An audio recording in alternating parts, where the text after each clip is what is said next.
What are some of your hobbies?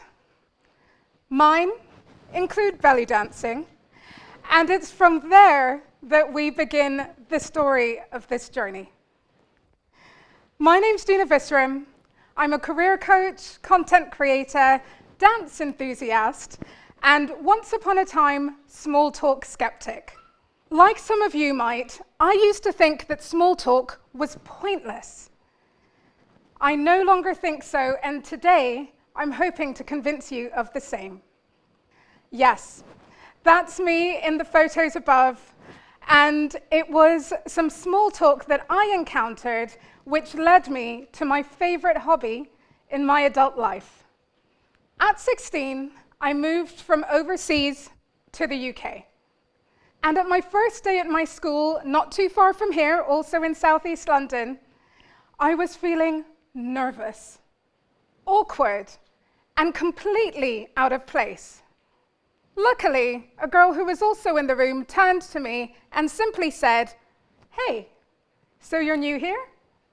That small talk began a 25-plus year friendship, and it was that friend who some years later invited me to my first ever belly dance class. Now, continuing that heritage of small talk, whenever I was in a dance troupe or doing a performance, I would be sure to connect with the other dancers. It always made it more meaningful. What if your first or next big break isn't necessarily due to your CV? It's not initiated by an online application form, maybe not even initiated by your academic abilities. What if it's through a meaningful and unexpected conversation? So here is my admittedly unscientific view on how important this can all be. Because small talk is the thing that connects us. It leads to career success, personal happiness, and more. Genuine curiosity, human connection, and cultural appreciation can lead to all of those things, as well as world peace. But perhaps that's a topic for another day. So let's think about what small talk actually is. According to the Cambridge English Dictionary, small talk is a polite conversation about things that are not important between people who haven't yet met. My invitation for you, however, is to think about what really is important. Because actually, making those initial connections makes such a big difference to our lives and to our work. Research by the Samaritans tells us that nearly half of the British public, 49%, avoids small talk at all costs. You avoid engaging with strangers. But in their Small Talk Saves Lives campaign, they tell us that if you were to see somebody who looks like they need help near a railway, actually some small talk might even save a life. It might even stop somebody from committing suicide. Now that got real deep real fast, I appreciate that. But it's one of those ways that we can recognize how important small talk is.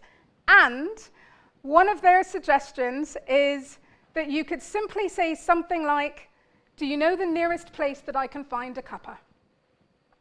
Now often, when we think about small talk, we think about these sort of manufactured settings that feel quite stiff. And I'm going to invite you, as I said, to think about it more widely. In this era of artificial intelligence and automation, at a time where it's really common to go to university, as important as it is and continues to be, it's not those things that are going to make you stand out.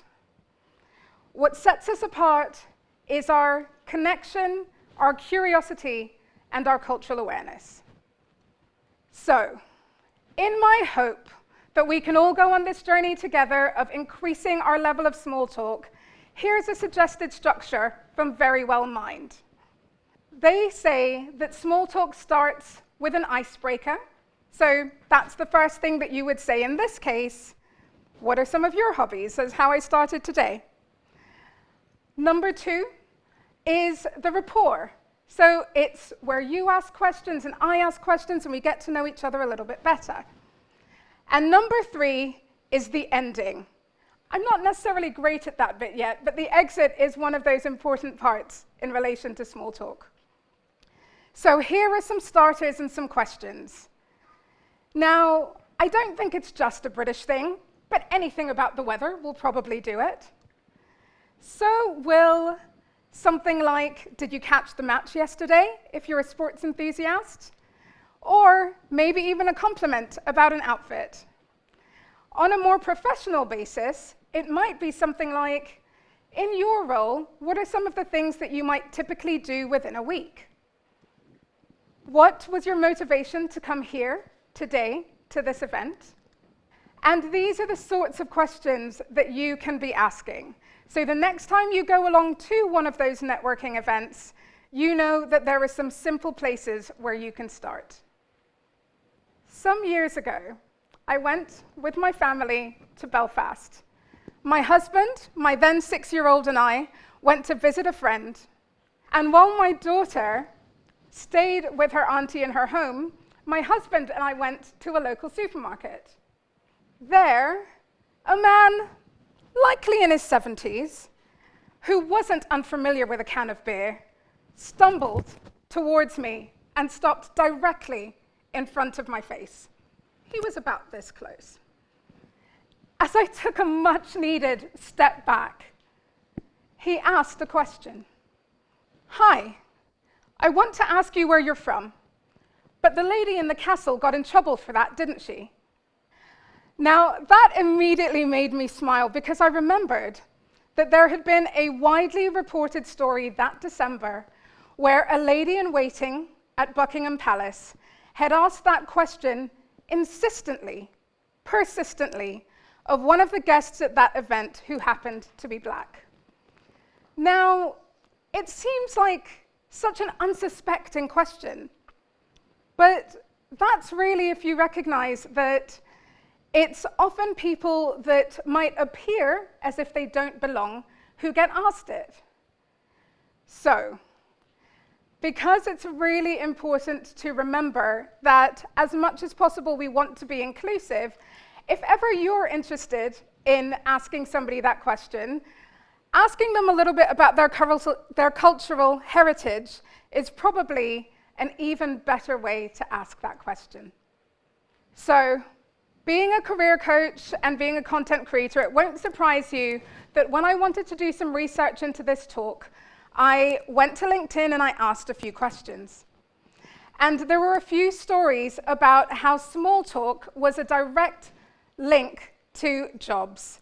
So as you can see there, small talk helped Sarah link to her marketing job and Veronique to what she does within architecture. Small talk. It can be an antidote to intolerance and distrust. And in today's day and age, isn't that incredibly important?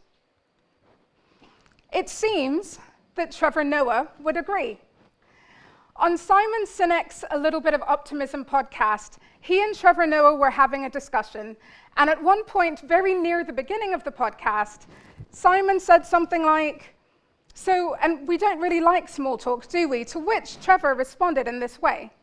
He said, "I actually like small talk.